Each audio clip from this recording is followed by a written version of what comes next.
My name is Jesse, and I work with small businesses in the government marketplace. You're listening to FedBiz 5, where you get informed, get connected, and get results on everything government contracting.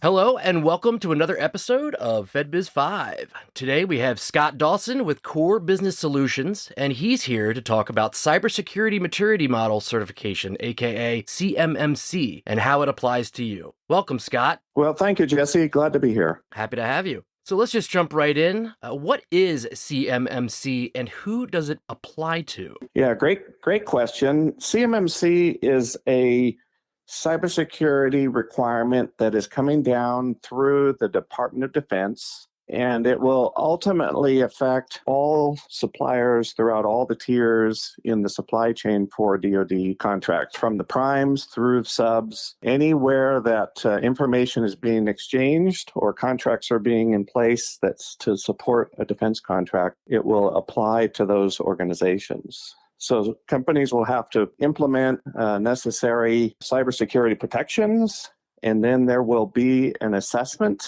a little bit like an ISO audit, if people are familiar with that.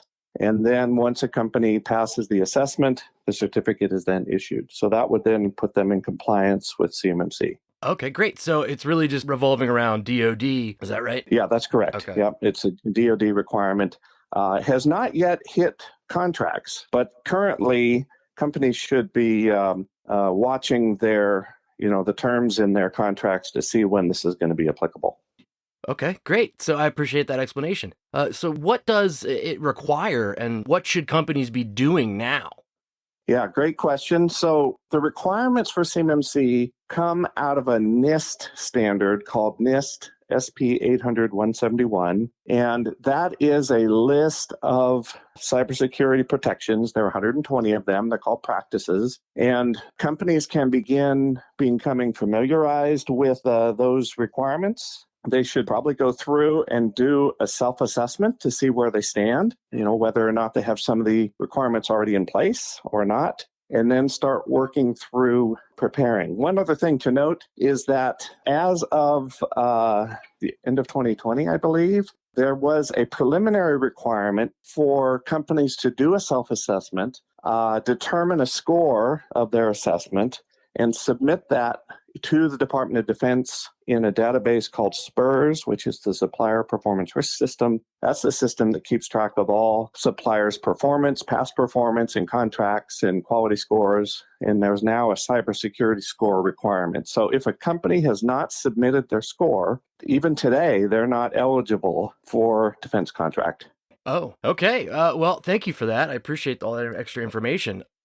So my last question is, when will it become effective? Yeah, that is the process that they're working through right now is called rulemaking. So that's the government speak for creating regulations. And that rulemaking process, which is basically finalizing and getting approvals, should conclude by March of 2023. And then the requirement will start to appear in contracts in May of 2023. At least that's the current announced schedule. They've missed the schedule a few times, so I wouldn't be surprised.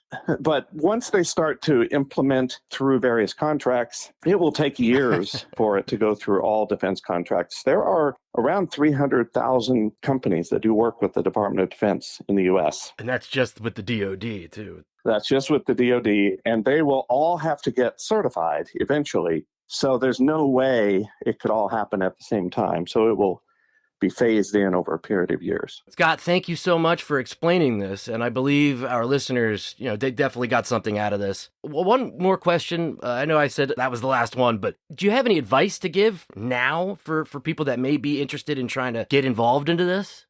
Well, yeah, I think it's important that companies get training in the requirements. Most small businesses don't have a depth of IT resources or cybersecurity experts at their disposal, and oftentimes reaching out to a firm like Core Business Solutions that can assist with doing assessments and helping with preparation can really make all the difference. Well, thank you so much for that once again, and I appreciate you taking the time and coming on to help us understand this a little bit more. Thank you so much, Jesse. Appreciate it. You got it. Take care.